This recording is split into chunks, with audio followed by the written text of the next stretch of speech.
The Honourable Clayton Mr. Cosgrove. Speaker, Andrew Little is right. This government did start off with a bit of a hiss and a roar, and then, as happens with many third-term governments, arrogant, out of touch with the community. Those are the themes that start creeping in. And isn't it interesting that on the day Nick Smith is out on walkabout, out in Never Never Land or somewhere, out of the house, gone, they sack the Southern District DHB on the same day as the cheese slides right off Nick Smith's cracker.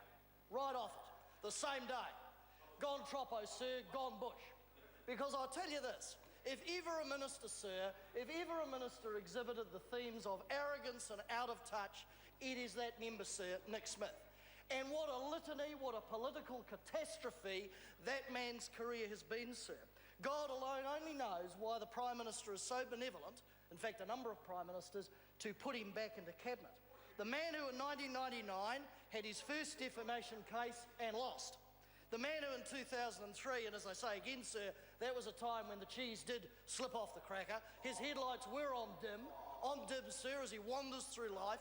Lasted as Deputy Leader of the National Party for a long 21 days, sir. Then we hit 2005, the second defamation case, lost again. Then in 2010 we find out $270,000 of taxpayers' money spent on his legal defence, which he then acquiesced to and settled those two defamation cases, had to make a payout and an apology. Then we go forward, of course, to 2012, sacked from Cabinet for gross impropriety in respect of ACC, sir, and then he goes back into Cabinet as Housing Minister. And then we have a whole series, month after month, week after week, the claim that there is no housing crisis. Then, in the budget, a rush of blood to the head. The lights go from dim to high beam real quick. Maybe the fuse was blown. We'll come up with a surplus housing policy, surplus land policy. Yet again, sir, a complete debacle. I won't waste the time by relitigating the excellent chronology that my leader went through to evidence that fact, with resulting in, of course, that the iwi are now taking the government to court. What a litany, sir. And then, of course, the ultimate irony on a very serious note was his response to the death of an infant, Emilita born. And I'll read the quote because he denied it, sir. You'll recall he denied it in the House yesterday. He said on TV3's Paul Henry program, he said, people dying from pneumonia in winter was, quote unquote, not new. Quote, people have got unwell during winter, died from pneumonia and other illnesses for a very, very long time, unquote. Now that's what he said, and that's what he denied in the House yesterday. He denied it in the House yesterday.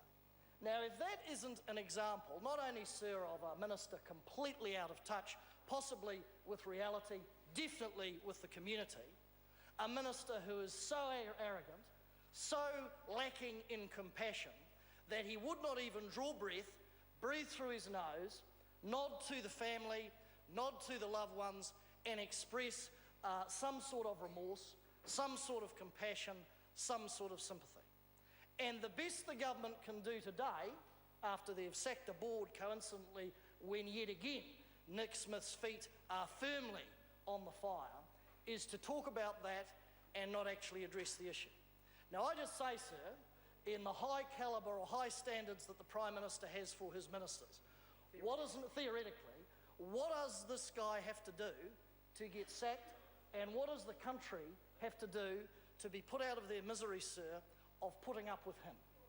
He has exhibited qualities of a person who should be nowhere near a cabinet door, nowhere near a dunny door outside the cabinet, let alone the cabinet itself.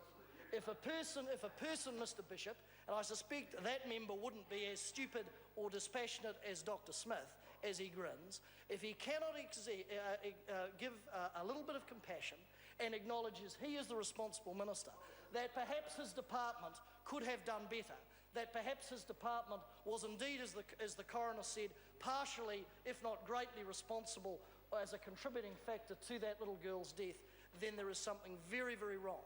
The Prime Minister and this government should see Dr. Smith for what he is, an example of where this government is going right off the rails, is completely arrogant and out of touch with the communities.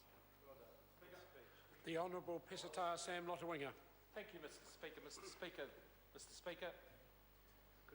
Mr. Speaker, it's an honour, privilege to speak in this general debate this afternoon, and it follows